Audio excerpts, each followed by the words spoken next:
Concordia es una correspondencia que se edita y fermenta desde Berlín. Bienvenidos a este podcast dedicado al cruce entre la literatura, la fermentación y las hierbas. Les habla Rebeca Pérez Jerónimo, editora de Ediciones Concordia, lectora y fermentista. Varias veces me pregunté por qué un podcast y la respuesta fue la misma cuando empecé la editorial y decidí fundar la revista. Y es la necesidad o las ganas que tengo de hacer comunidad y generar públicos. Por eso, en este podcast no estaré sola, haré entrevistas y además, lo más importante, espero generar un diálogo con quienes me escuchan. Hoy, en este primer episodio, les voy a hablar del primer proyecto de la editorial, una revista literaria enfocada en la ficción escrita por mujeres hispanohablantes, y conversaré con una de las 3 escritoras invitadas al primer número, Noradén Mora Méndez, con quien vamos a conectar dentro de poco. También les cuento sobre la hierba que estamos homenajeando, la borraja. Para mí, la hierba funciona como una inspiración para el propio ejercicio. Esto quiere decir que entonces la hierba de alguna forma se convierte en la atmósfera de lo literario. Además, para cada número, yo diseño un menú de degustación que gira en torno a los procesos de fermentación y que usa la hierba como un ingrediente protagonista. Es así como todos estos mundos se van entrecruzando. A lo largo de estos episodios les iré contando sobre los procesos, sobre todo los procesos de fermentación, y quizás incluso le dediquemos un episodio solo a la fermentación. La hierba. La borraja es una hierba medicinal utilizada para tratar enfermedades pulmonares. Sus hojas y flores contienen mucho potasio y calcio, pero en verdad yo escogí la borraja para la primera publicación de la revista porque publicar, editar y escribir requieren mucho coraje, y un viejo dicho dice que la hierba borraja nos brinda ese coraje. En el siglo XVII, Robert Burton eligió la borraja para liberar el corazón de las nubes oscuras. La borraja tiene hojas ásperas y vellosas y flores azules, ocasionalmente blancas o rosadas, que atraen a las abejas. En algunos países mediterráneos, las hojas también se valoran cocidas como verduras. Concordia. Colaboradoras. La primera comunidad de la revista Concordia está compuesta por 3 escritoras y un artista, con las cuales trabajé durante 3 meses para la producción de este primer número. Ellas son: Claudia Lizardo Araujo nació en Caracas, ha trabajado como redactora creativa para radio, televisión y medios digitales. Además es la cofundadora de un emprendimiento interesante y súper relevante en Venezuela que se llama El Bus TV. Los pueden seguir en sus redes sociales como @elbustv. Claudia también compone canciones y es la vocalista de una banda que me gusta mucho que se llama La Pequeña Revancha, y los pueden seguir en sus redes sociales como @pequeñarevancha. Actualmente se dedica a la asesoría y desarrollo de estrategias digitales para medios y ONGs. Claudia reside en México y escribió Jimena, el primer cuento de la revista. Anja Torres, de acento uruguayo, pero que nació en Caracas y ha vivido en Uruguay, Miami y Colombia. Estudió periodismo y música y actualmente reside con su familia en Berlín, donde nos conocimos. Y hace poco nos enteramos que las 2 nacimos en Caracas, el mismo año y a pocos metros de distancia. Anja actualmente edita revistas y escribió el cuento que es un tríptico que se llama Jazmín, Angélica y Melissa para la revista. Noradén Mora Méndez nació en Caracas, donde hizo su pregrado y cursó talleres de creación literaria. También hizo una maestría en estudios críticos y culturales en Londres. Actualmente hace un doctorado en literatura comparada en la Universidad del Sur de California, en la ciudad de Los Ángeles. Nora ha recibido mención honorífica en diversos concursos de relatos cortos en Caracas, y algunos de sus textos han sido publicados en revistas y antologías de Venezuela, Colombia y México. Nora escribió el cuento Josefina para la revista. Valentina Alvarado Matos nació en Maracaibo, Venezuela, y es la artista y diseñadora de borraja. En su obra explora la hibridación de los diversos lenguajes plásticos que utiliza: collage, cerámica, fotografía y film analógico. Y con ellos elabora discursos vinculados a la memoria y a la identidad desplegada en geografías inacabadas. Actualmente estudia el doctorado de Estudios Avanzados de Producciones Artísticas en la Universidad de Barcelona y es residente de La Escocesa, fábrica de creación. Si aún no han leído Borraja, el primer número de Concordia, pueden escribirme o contactarme a través de las redes sociales, @edicionesconcordia en Instagram o La Concordia todo pegado en Twitter y Facebook. También puedes escribirme el correo que encuentran en la descripción, o aún mejor ir directo a la página web de Ediciones Concordia y comprar un volumen. Si estás en Berlín, puedes conseguir ejemplares en Bartleby & Co. y librería Andenbuch. Si estás en Madrid, puedes conseguirla en la librería Los Pequeños Seres. La primera invitada del podcast es Noradén Mora Méndez. Conectamos, ella desde Los Ángeles y yo desde Berlín. Yo conozco a Nora desde hace muchos años, nos conocimos en Venezuela, somos amigas y desde hace 3 años empezamos a hacer tándem. En esta conversación vamos a hablar sobre qué es el tándem, los talleres de escritura y además ahondaremos sobre la borraja. Espero que disfruten. Tú y yo siempre intercambiamos lecturas y no fue sino hasta hace unos años que empezamos a hacer tándem y compartir cuentos. Cuéntanos un poco sobre este proceso. La idea del tándem tiene que ver un poco como casi una correspondencia de creación. Es de escritura, pero también ahí entran otros tipos de ideas, incluso como esta, ¿no? Que es un proyecto de publicación y edición o curaduría, se le podría decir también. ¿Y cómo ha funcionado para ti? ¿Cómo ha servido el tándem para mí? Pues tiene que ver mucho con como meter los pies en el agua sin tener que tocar el agua completa todavía, ¿no? Para mandar algo, así sea un tándem, así sea a ti, con cualquier otra persona a quien le mando un escrito, necesito que tenga como una forma terminada, así sea provisional. ¿Y por qué te parece que eso es importante? Lo bonito del tándem o del trabajo como en equipo, colectivo, quizás es algo así como una lectura activa, que tiene como la posibilidad de afectar como el feto, ¿no? De lo que se está creando, sin que lo modifique completamente, ¿no? Y por eso es que yo siento como la necesidad de que tenga ya una forma cuando lo mando y no que esté así como súper sin forma, ¿no? Implica que ya sepa cómo lo quiero contar o si quiero contar dos cosas al mismo tiempo, cómo lo quiero hacer o que tenga un tono o que la idea esté más o menos desarrollada, dependiendo de cómo sea el cuento o el escrito que estoy escribiendo o que te estoy mandando. Sí, yo creo eso, que nosotros empezamos a hacer tándem en el 2017. O sea, esto es antes de que Concordia, Ediciones Concordia existiera, pero muchísimo antes. Y no sé si recuerdas que yo te había mandado un email invitándote y explicándote que el tándem tenía esa analogía con las bicicletas en las cuales andan dos personas. Sí, me acuerdo perfecto. Entonces yo creo que eso es como una imagen muy bonita, ¿no? Porque uno cuando empieza a hacer tándem, empieza a trabajar con el otro, llevas la misma dirección. O sea, porque te pones además en los zapatos del otro para tratar de ir hacia donde esa persona quiere ir. Y yo creo que eso es algo muy valioso y es algo que tú también que hiciste talleres de escritura, estoy segura que también lo experimentaste en esa otra forma, y es como la idea de trabajar en colectivo un cuento. Con respecto a lo de la bicicleta y el tándem, la metáfora de usando la fuerza de dos personas para ir al mismo lugar. También hay como esta cosa de la alternancia de quién lleva el rumbo, ¿no? Entonces cuando es mi cuento, usamos la fuerza de las dos para ir hacia el rumbo de tú vas a agarrar el timón y me vas a decir, no, llévalo en otra dirección. Y lo mismo pasa cuando yo leo tu cuento, ¿no? Que es como que usamos la fuerza de las piernas, digamos, para timonear hacia donde tú quieres. Yo estoy usando la palabra timón, pero obviamente súper analógicamente. Lo que quiero decir es eso, ¿no? Como que lo bonito de la idea del tándem es a quién le vamos a ceder el rumbo, ¿no? Y es la persona que escribe el cuento. Y yo creo que eso es fundamental, yo creo que eso es uno de los grandes aprendizajes de este tipo de trabajo, porque no se trata de tomar la idea del otro o el conte del otro para hacer el cuento que uno haría, sino tratar de ponerse, como había dicho, en los zapatos del otro para poder ir hacia donde esa persona quiere ir. Exacto. Y eso además ayuda muchísimo, o a mí me ha ayudado mucho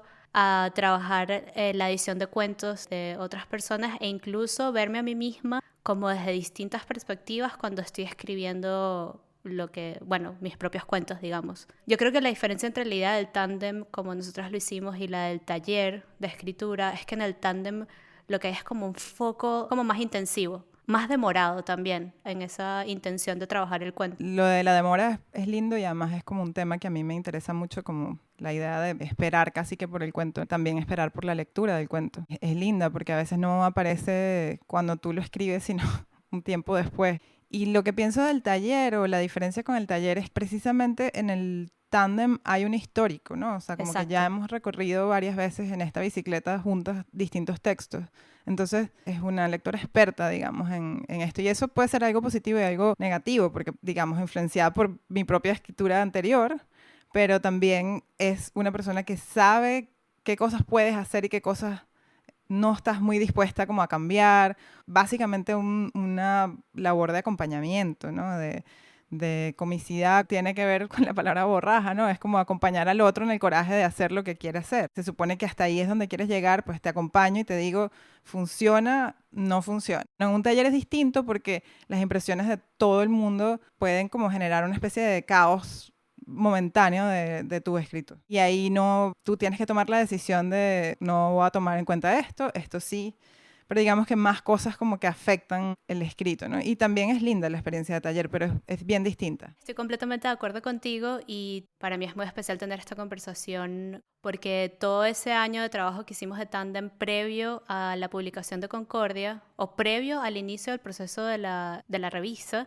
fue fundamental, porque yo creo que eso, a pesar de que yo había hecho talleres de escritura y llevaba ya un par de años en talleres de escritura, el trabajo de edición contigo o el trabajo que hicimos en conjunto me dio así como el coraje, como habías dicho, de la borraja, para simplemente entender que, bueno, que esto es como lo que yo quería hacer, como estos procesos demorados de la edición. Siempre quise seguir trabajando con edición, solo que no le había como encontrado la forma y todo ese tándem, todas esas sesiones que hicimos me ayudaron un montón. Si te puedo preguntar, el tema de la demora en la escritura, ¿lo ves como entre idea y la escritura o en la edición misma? Yo creo que cada proceso es único, entonces no estoy ni siquiera hablando de cada escritor o escritora, sino cada cuento. Pero sin duda para mí el proceso demorado refiere o empieza desde el momento idea. Okay. O sea, cuando tienes la idea del cuento, puede que a veces sea como mucho más clara que en otros momentos, puede que más bien tienes como una idea muy superficial del cuento y cuando te sientas a escribirlo es que se desarrolla. Entonces yo creo que cada proceso es como muy particular. Creo que como escritores a veces tendemos a hacer ciertas cosas similares a veces, o como editores, pero sí me gusta darle como ese carácter único a cada cuento. Y creo que nos ha pasado incluso en nuestras sesiones de tándem, en las que a veces tenemos unos cuentos que no tienen tanto feedback, pero no es porque el cuento no sea interesante, sino porque ya está lo suficientemente redondo, entonces no hay nada que pulir. ¿Y para ti? Yo diría que el proceso demorado es la escritura misma, ¿no? Puede haber una idea. Esto es para la escritura creativa como para mi otra escritura que es la académica también. Si idealmente no tienes ninguna cosa externa, pues tú tienes una idea y luego esa idea se junta con otra idea y luego se junta con otra idea y luego aparece la manera en que quieres llevar a cabo esa idea, ¿no? Si va a ser narrada en qué voz, si va a ser narrada, empezando por ahí, si van a ser escenas, si va a ser un personaje o más de un personaje, si va a ser en distintos tiempos. La manera en que esas cosas toman forma muchas veces tiene que ver con un proceso de lectura, como mucha gente lo dice, ¿no? Escribir tiene que ver con leer, Claro. pero también tiene que ver con cosas que no tienen que ver con la lectura, como el cine, o sea, tampoco es que sea completamente ajeno a la lectura, pero la música, por ejemplo, o incluso a veces cosas como una obra de arte. Aquí sueno como súper elitista, que todo lo que me influye es el arte, pero incluso también puede ser una conversación con una persona que no tiene nada que ver con literatura, la manera en que cuenta las cosas y cómo Sí. de estar contando que le había pasado algo, dice que no lavó los platos en la mañana. Sí. Y te parece genial y bueno, de repente eso da la idea de cómo quieres echar el cuento. Bueno, yo me voy a poner más pop y más que el cine. A mí me ha influenciado mucho ahora en los reality shows de cocina. Eso pensé. Sí, estoy trabajando en un cuento ahorita en particular y todo lo que ha resonado en mí para el cuento es la cantidad de programas de televisión sobre cocina que he visto a lo largo de los años. Reality shows, me encantan, aparte hay tantos. De mis favoritos está el MasterChef, pero de niños, que es muy cómico. Estos niños se toman demasiado en serio. Tienes toda la razón. Cualquier cosa que esté como editada también, ¿no? Es como uno puede como pensar cómo editan las cosas, porque ponen una cosa después de otra, o cómo llega, bueno, tú sabes, la idea del meteorito a mí me tiene como, ¿cómo puede existir algo como eso? O qué era cuando era niña un meteorito, o lo que sea, ¿no? Incluso para ti me pregunto esas cosas también, ¿qué era cocinar cuando eras niña? ¿Quién veías cocinar?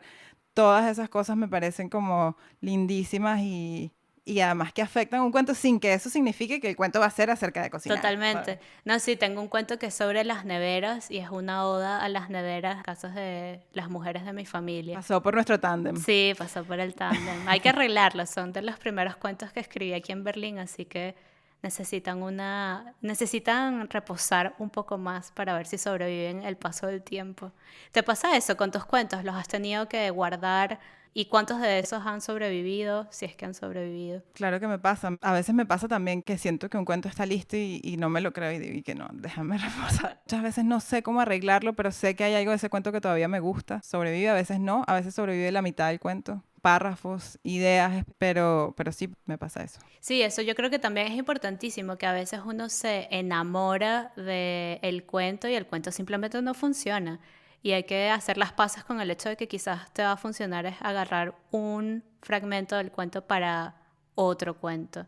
Es como un duelo porque al final uno no sé si te pasa a ti, pero a veces quizás uno hace como un matrimonio con la idea de un cuento y te es difícil como romper ese compromiso. Y creo que es un ejercicio constante en la escritura. ¿Te pasa? Sí, últimamente me pasa más que estoy como pensando que toda la escritura es reescritura, que siempre tengo que editar 1000 veces. Para nada soy como esos escritores que dicen "Y que yo escribo y nunca lo leo". Si tengo que cambiar una parte completa de un cuento, ya no me pega tanto. Cada vez me parece menos aterrador esa idea de abandonar un cuento. A veces también son como hijos abandonados y me parece una idea linda también. Los También. dejo ahí huérfanos, ¿por qué no?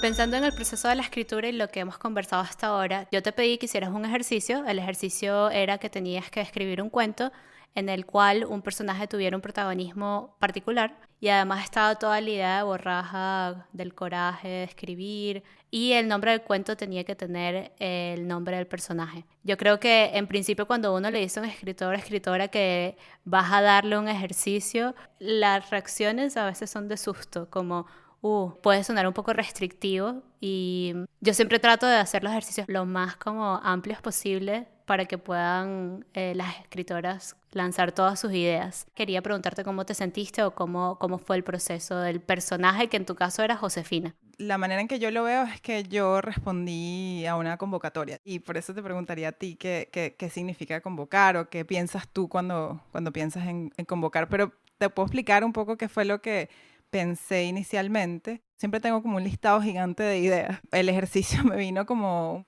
anillo al dedo en el sentido de que, bueno, tengo que trabajar con esto, ¿no? Quería dar una anécdota sobre eso, y es que yo también hago algo similar, y una vez me senté a escribir un cuento y dije que voy a sacar mi caja de ideas. Y claro, son a veces frases, ideas sueltas, como cosas muy puntuales, y reuní casi todas las que tenía anotadas en un solo cuento y me quedé con la caja vacía, y fue así como un momento y que, no, ¿qué hago ahora?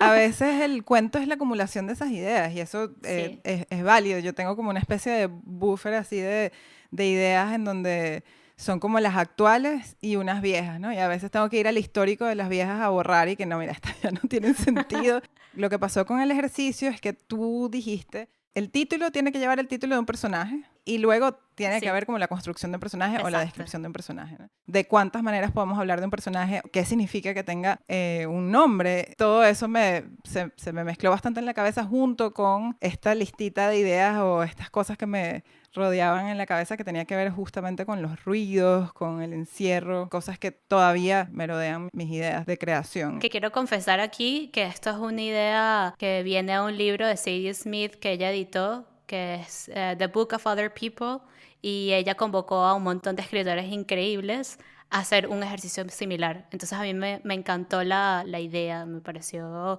importantísima, porque yo creo que en la construcción de un cuento los personajes, la construcción de un personaje es fundamental. En mi caso, lo que yo tomé de tu convocatoria fue, dije, bueno, sabes, tiene que tener el título de un personaje, pero la descripción del personaje quizás no tiene que ser el mismo que el título. Y ese fue mi tema, ¿no? Como, ¿cómo llevo esta convocatoria o esta instrucción o este ejercicio como al límite de que, cómo lo volteo un poco, ¿no? Sí. Entonces, precisamente el cuento se llama Josefina, pero el personaje que escuchamos todo el tiempo o del cual leemos no es Josefina, Sí. no es quién imagina a Josefina. A mí me encanta todo lo que dices, porque además, pensando en la selección que hice de escritoras para el primer número, también hay una intención similar en relación a pensar lo que es un cuento, porque de hecho el cuento de Claudia es un cuento quizás un poco más tradicional, el cuento de Anya es un cuento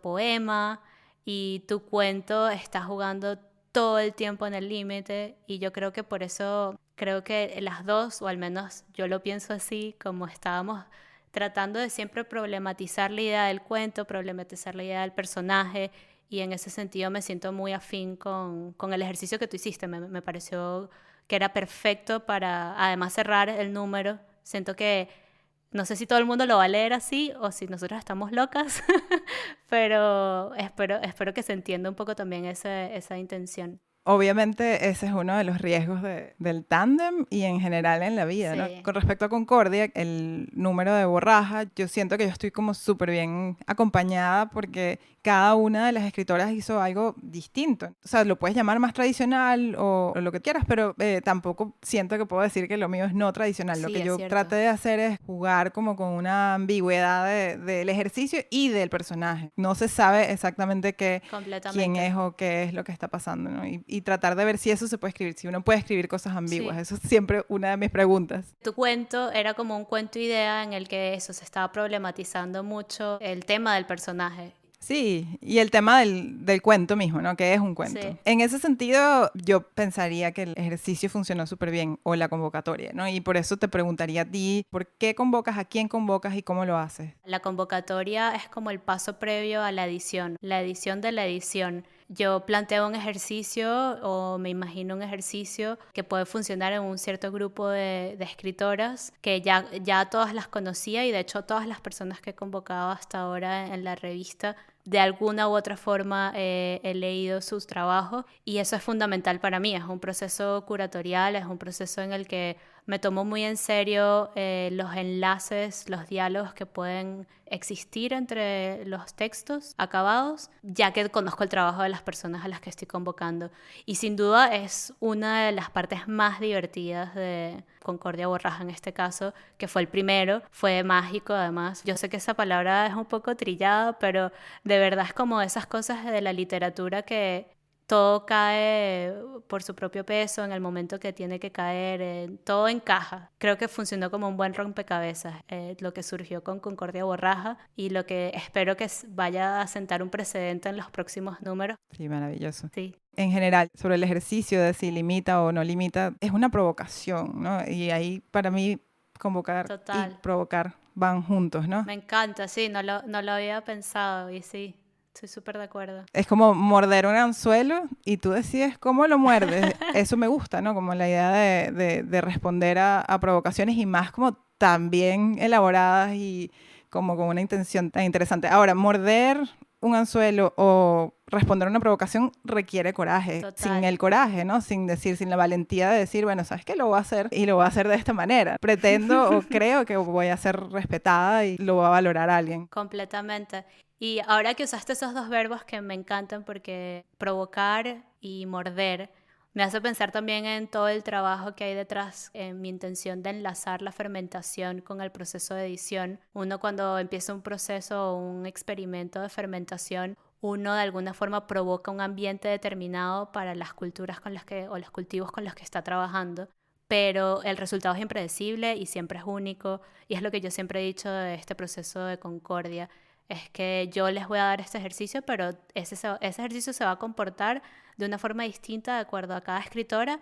Y no solo eso, sino que si yo incluso conozco a la escritora, yo nunca voy a poder predecir cuál va a ser ese resultado. Y eso es lo que lo hace, vuelvo a la palabra que quizás no me gusta tanto, pero lo que lo hace tan mágico y único. Justo te iba a decir que es como la metáfora con la comida, con lo oral, está ahí, ¿no? Morder, provocar, obviamente también lo erótico, ¿no? Totalmente. Y creo que ahí lo que hay es una apertura a un espacio que estamos llamando Concordia Borraja en este caso. Llega a ser algo. La valentía implica la idea de la publicación. Si piensas la Sí. publicación como aquello que pasa a ser público, ¿no?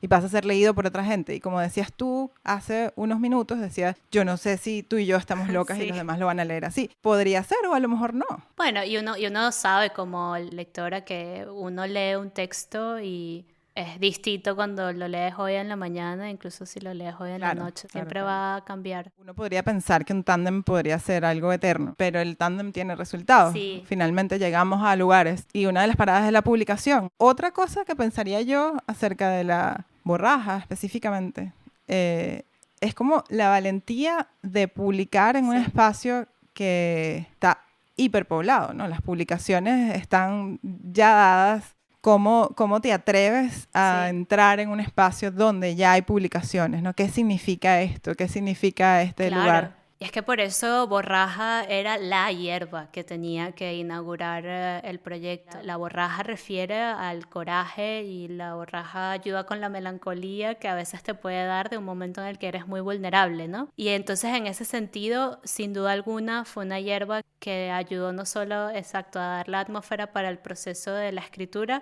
sino también para arrancar el proyecto. Por eso es una hierba inaugural poderosísima, que además sentó para mí un precedente en el sentido de que nosotros somos del Caribe, las dos somos de Venezuela, y la borraja es una hierba mediterránea, y yo no recuerdo haber visto borraja en Venezuela nunca, estoy segura que quizás hay, pero no es una hierba muy común. Y entonces eso a mí también me hizo como abrir ese espectro de agarrar como otros tipos de hierbas que no son como las más comunes, quizás las que tienen que tener más coraje para mantenerse. Quería preguntarte qué te quedó de la hierba. Como te había dicho, tuvo importancia el momento de escribir el cuento, a pesar de que, no sé si te acuerdas, pero yo empecé a escribir el cuento antes de que Borraja fuese el tema de la revista. Sí. Lo que yo pienso es que tiene casi un sentido de mantra en general, ¿no? Como tú necesitas el coraje para poder publicar algo, sea lo que sea, ¿no? Sí, ese es un tema que hemos conversado mucho desde hace un tiempo en nuestro tándem y en conversaciones. Básicamente nuestra relación de tándem ha sido nuestra borraja, como poder unirnos melancólicamente o para curar esa melancolía, qué mejor cosa que trabajar en conjunto. Eso por un lado. Y por otro lado, lo que te decía del espacio, bien sea de la literatura o, por ejemplo, el espacio académico, que es el otro espacio en donde yo me desenvuelvo, son espacios hiperpoblados, que ya tienen un canon, una manera completamente masculina. Y ya como que a mí me parece muy aburrido tener que responder a los padres, ¿no? ¿Por qué tener que volver a responder a las mismas demandas? Yo creo que las demandas maternas son mucho más abiertas que las paternas. Y en ese sentido, pues, se necesita también coraje para decir, mira, realmente ya no quiero responder a esa convocatoria, sino quiero responder a estas otras. Y bueno, me gustaría que otras personas lo lean. Y todo eso requiere valentía o una cura también para la melancolía. Y en ese sentido, eso diría yo que es lo que me dejó Borraja. Sin duda el proyecto de Concordia, que quiero hacer un paréntesis, cuando empecé a trabajar con ustedes, con Claudia, con Angie, contigo, muchas cosas todavía estaban trabajándose, ¿no? Todavía, por ejemplo, yo no había establecido los procesos de que ya la hierba iba a estar escogida desde el principio. Entonces ustedes son como ese proyecto piloto que me dio a mí la fórmula, la estructura para seguir jugando y moviendo piezas en los próximos números. Pero bueno, algo que estabas hablando de los espacios saturados, gran porcentaje de la intención de la revista es generar ese público que esté interesado en las hierbas, la fermentación, la edición. Entonces como que hay detrás mucho trabajo, al menos de mi lado, de pensar la editorial como un punto de encuentro, como una comunidad, y en ese sentido siento que voy en contra de espacios de hiperproducción, de hiperexposición, sino no diría que todo lo contrario, porque yo quiero compartir el trabajo y quiero que llegue a las lecturas de muchas personas, pero sí es un proceso distinto. A mí a veces me preguntan, pero ¿cuándo va a estar en todos lados? ¿Cuándo va a estar disponible en todas las librerías? Y es muy probable que no vaya a estar disponible en todas las librerías por el propio concepto de la publicación, y es intencional, completamente intencional.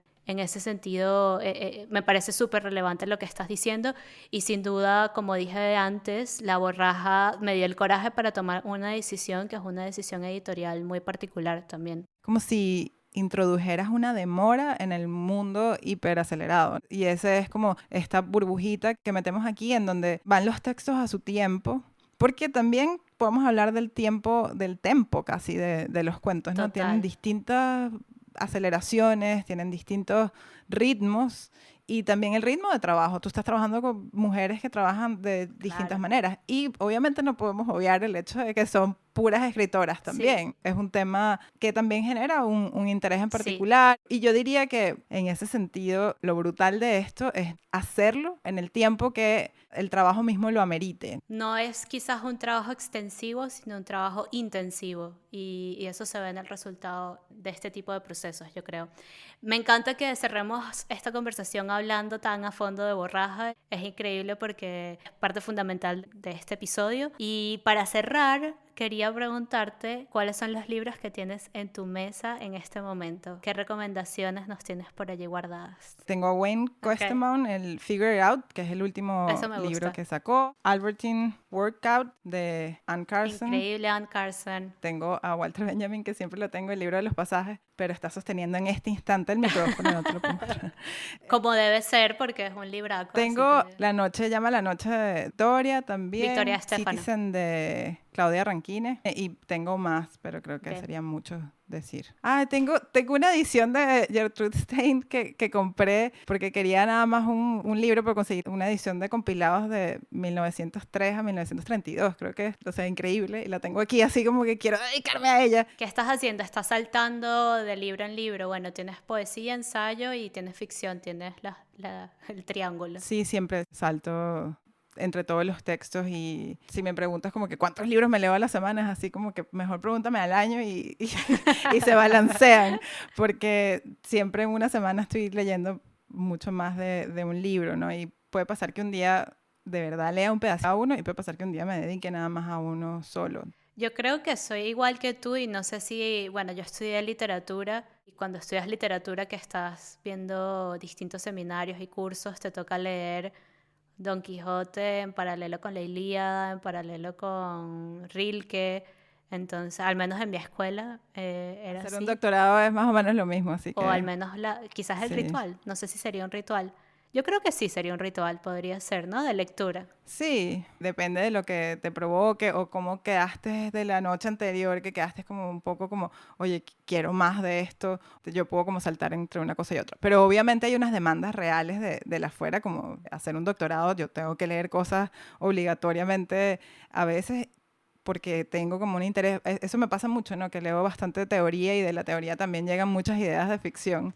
Bueno, gracias por tus recomendaciones. Para los que estén interesados, vamos a dejar los títulos de los libros y los autores en la descripción para quienes quieran meterse en un mundo, en un triángulo de no ficción, poesía y ficción. Nora, eres nuestra primera invitada. Gracias por aceptar la convocatoria Y la provocación. y la provocación. Espero que podamos seguir esta correspondencia, que estoy segura que será así. Así que te mando un gran abrazo desde Berlín. Esto se acaba aquí, Rebeca. No, chica, ¿qué dices? Claro que sí. Y gracias por la invitación. Me divertí muchísimo. Sigamos hablando y leyendo. Sigamos la correspondencia. A continuación, escucharán algunos fragmentos del cuento Josefina de Noradén Mora Méndez. El tiempo en el que estuve trabajando en esa oficina de la avenida Andrés Bello pasó lento y con demasiados detalles. Debía detenerme en cada cosa que pasaba, desde los lugares ordinarios a los que entraba, hasta reparar en cada palabra que yo emitía, que me dirigían o cada sonido que escuchaba. El espacio era muy simple. Las paredes estaban pintadas de un blanco opaco que tendía al gris o tal vez un poco al azul. No había otro elemento que las adornara más que una pizarra acrílica donde siempre estaban mis tareas minuciosamente escritas y firmadas con las siglas JPZ. Esas 3 letras anunciaban un pseudoanonimato que despojaban al firmante o a los firmantes de cualquier referente localizable, pero también funcionaba como una práctica sintetizadora que reducía palabras o nombres a iniciales, a un económico acrónimo sin pérdida de tiempo. Como todo abundaba en escasez, yo tenía que agotar los estímulos que me rodeaban. La pared de la pizarra se convirtió en la pared norte porque estaba ubicada en la cara del edificio que da el Ávila. Aunque yo no veía directamente la montaña, había calculado exactamente dónde tendría que haber estado. Me había orientado con la resolana del atardecer que entraba por una mini ventana del baño. Por unos minutos se mezclaba el amarillo intenso, casi naranja de la tarde acabándose, con el reflejo del verdor montañoso, y explotaban unas lineecitas coloridas en las paredes blancas. En lugar de un ventanal con vista a la cordillera, tenía una pizarra para contemplar. Claro que también esa pared norte era una especie de metáfora fácil. Este es tu norte, tus metas están aquí, no te distraigas. No había nada con qué distraerse, es cierto, pero esa nada lo llenaba todo. Se puede decir eso así como quien sostiene una contradicción que intenta ser tosca y elaborada al mismo tiempo. Entre documento y documento, aunque Josefina pretendiera evitarlo, me quedaban minutos en los que no podía hacer otra cosa que explorar lo inexplorable de ese cuarto, darle un pasado y un futuro a ese lugar. La austeridad del espacio funcionaba como un dispositivo de activación acústico-olfatoria. Ruidos de máquinas, agua fluyendo por tuberías, duchas, conversaciones a lo lejos, olor a plátanos horneados, salsas de pasta, ajos sofritos, pisos enjabonados o inciensos encendidos. Yo era un ruido y un olor más. Estaba acompañada por todo eso, pero aislada, corrigiendo textos que entendía gramaticalmente, pero que no podía asociar con nada. Josefina exigía que trabajara desde allí y en su oferta siempre dijo que era una labor solitaria. Su anonimato, el de Josefina, quizás fue una casualidad porque yo invertí muy poco esfuerzo en tratar de saber quién me contrataba inicialmente. Menú de fermentación. ¿Qué es la fermentación? En el nivel más básico, la fermentación es la transformación de los alimentos gracias a microorganismos, ya sean bacterias, levaduras o moho. Pero para ser un poco más específicos, es la transformación de los alimentos a través de las enzimas producidas por estos microorganismos. Sauerkraut. Para el proceso de fermentación de Concordia usamos un repollo blanco, sal de mar y semillas de comino. Fermentó en nuestra despensa por 7 días, desde el 7 de diciembre hasta el 14 de diciembre del 2019. El método de fermentación del sauerkraut es también llamado salado en seco, porque en teoría no hace falta agregar agua, sino que el vegetal descansa sumergido en sus propios jugos. El sauerkraut, conocido en español también como chucrut, se originó en China y se extendió hacia el oeste a través de los nómadas de Asia Central. Este es uno de los procesos más simples de fermentación, cuyos resultados son la mayor concentración de sabor y nutrientes del repollo. Pan de masa madre. Los panes de la degustación para Concordia fueron hechos en 36 horas aproximadamente, desde el momento en que activamos la masa madre. Cada uno de los panes tenía las siguientes proporciones: 135 gramos de masa madre, una muy vieja, de 154 años, 150 gramos de agua tibia, 150 gramos de harina espelta y también 150 gramos de harina de trigo integral, 10 gramos de sal, borraja y mucho tiempo palpando la masa. La masa madre es un cultivo de levaduras y bacterias beneficiosas que se encuentran de forma natural en la harina. La masa madre se hace ácida gracias a los lactobacilos y es una simple mezcla de harina y agua que contiene bacterias, levaduras y ácidos orgánicos. Estas bacterias y levaduras están presentes en la harina añadida, así como el aire que respira. Cuando se deja fermentar la masa madre lentamente durante varias horas, ella es capaz de transformar el ingrediente principal, la harina, de manera que juntas hacen un pan de masa madre siempre único. Galleta de avena fermentada. Las galletas que hicimos para la degustación tenían como ingrediente base avena fermentada por 12 horas, que luego fue acompañada por manzanas, canela, nuez moscada, miel y extracto de vainilla. El menú de fermentación que se preparó para la presentación de Borraja está disponible en la página web de Ediciones Concordia. Muchas gracias por escuchar este episodio. El podcast de Ediciones Concordia fue producido y editado por la gran Madeline Rondón. La música increíble que escuchan es de Cantos Campesinos y la investigación fue hecha por mí, quien les habla, Rebeca Pérez Jerónimo. También queremos agradecer a Fran Mejía, a.k.a. Franklin, quien nos ayuda en la mezcla y otros detalles técnicos de este episodio. Si aún no lo has hecho, por favor suscríbete a nuestro canal en la plataforma donde escuches tus podcasts y síguenos en nuestras redes sociales, Instagram, @edicionesconcordia, Twitter y Facebook, @holaconcordia. Esta es una gran manera de apoyar este proyecto y lo agradeceríamos mucho, ya que nos impulsa a generar más contenido. Por último, nos encantaría saber de ustedes. Si tienen algún comentario, pueden escribirnos a nuestro email hola@edicionesconcordia.com o a través de nuestras redes sociales. Gracias y hasta pronto.